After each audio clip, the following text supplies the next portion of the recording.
Commit to Hashem. Welcome to the Rosh Hashanah Perspective.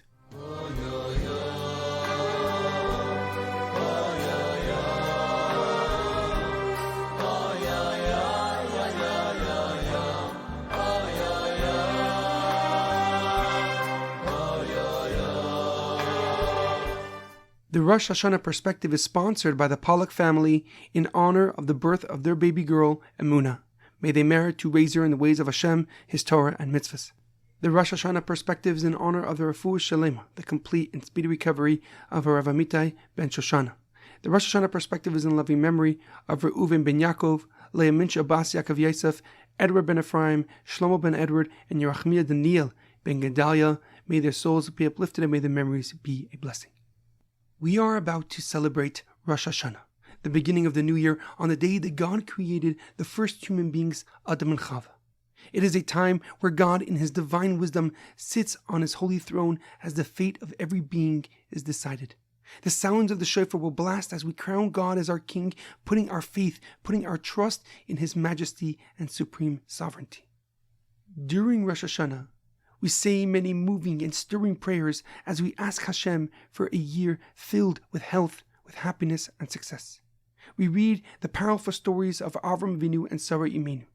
They were blessed with a child at an old age, and then they were tested by Hashem to sacrifice their most beloved son. These stories are profound examples of faith, commitment, and dedication to our Father in heaven, the Master of the universe. The first day of Rosh Hashanah this year falls on Shabbos, and so we will only hear the sounds of the shofar on Sunday, the second day of Rosh Hashanah.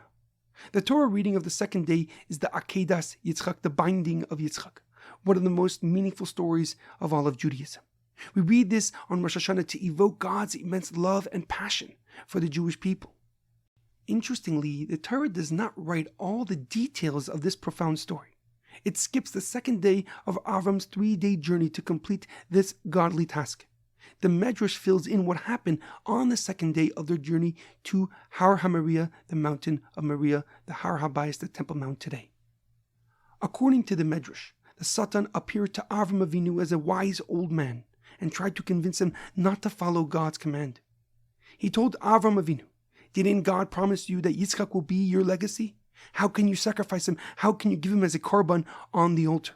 And Avram Avinu obviously refused to listen to him and rebuked the Satan for trying to stop him from fulfilling God's command. Undeterred, the Satan appeared to Yitzchak Avinu as a handsome and beautiful young man and asked Yitzchak Avinu if he knew his father's intention for the korban, for the sacrifice. Yitzchak paid no attention as his father continued to reprimand and scold the Satan for interfering as they went to carry out their godly mission. The Satan persisted, and suddenly Avram Avinu and Yitzchak Avinu found themselves in a raging river fighting for their lives. Avraham turned to Yitzchak and said, "This has to be the Satan testing us again. I have been here before. I saw no river. I saw no water." And he tells the Satan that no matter what he does, he will not stop him from filling out what God has commanded him to do. The Satan realizes that no matter what he does, he will not prevent Avram from following God's command and offering his son as a sacrifice to Hashem. The mighty river immediately dried up, and Har HaMoriah emerged in the distance as the third day began. We know the rest of the story.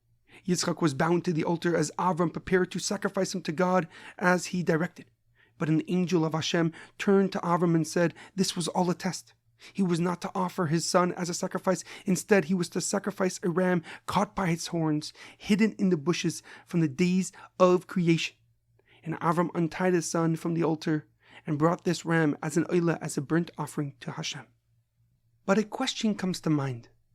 How did Avram Avinu know that the angel telling him not to offer his son as a korban, as a sacrifice, was not the Satan himself?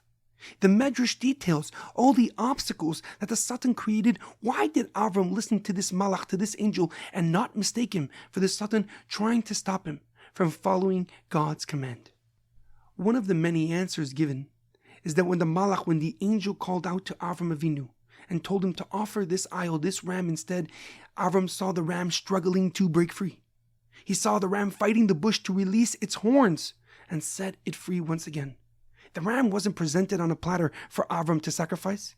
It was not easy or effortless for Avram to sacrifice it in Yitzchak's stead, and therefore Avram Avinu knew that this was a Malach Hashem and followed his directives not to sacrifice Yitzchak, not to sacrifice his most beloved son.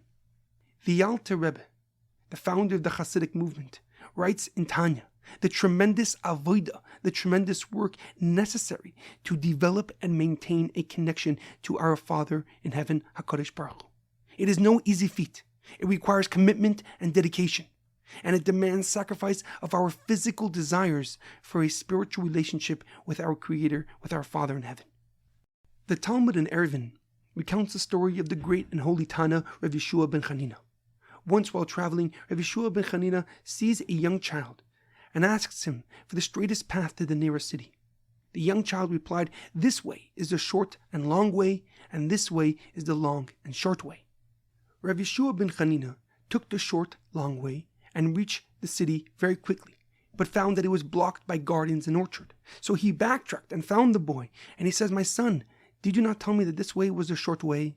And the child responded, "Did I not tell you that this is also the long way?"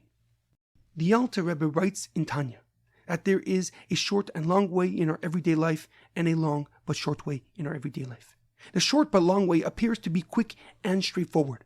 It promises immediate results and might seem like the easy path. It's like a sprint where you rush to your destination, not paying attention to the details along the way.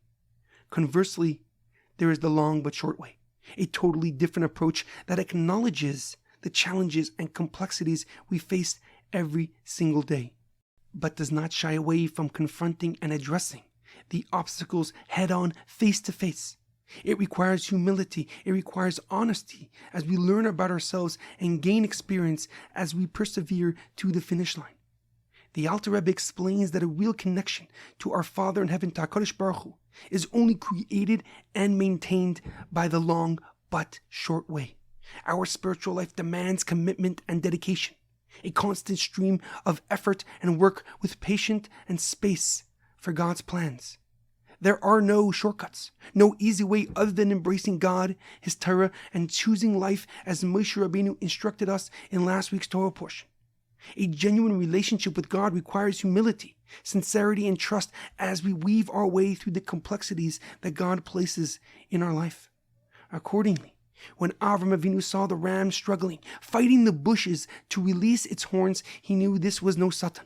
It was too hard, too much work and effort to be masking the Satan trying to stop him from reaching his potential. So Avram accepted the challenge and created the potential for us, his descendants, to overcome the difficulties and issues we face until the ultimate redemption. And so therefore, as we listen to the cries of the Shofar this Rosh Hashanah, and as we accept God as our King once again, recognize that Hashem requires commitment and dedication. But in His great kindness and mercy, He also gives us the strength, the energy, and the ability to overcome any obstacle, to persist, to prevail against overwhelming odds, and see His plan to the goal line, to the coming of Mashiach. I will leave you with the holy words and blessings of the Lubavitch Rebbe for the upcoming year. Aktiva v'achima teva l'shono teva misuko b'teva hanile v'hanigve zu jeder Jiden und alle Jiden wo noch sie gefunden sich und greifen sich mit Kabel sein Pnei Mashiach Tzidkenu Omen Ken Yehi Rosh.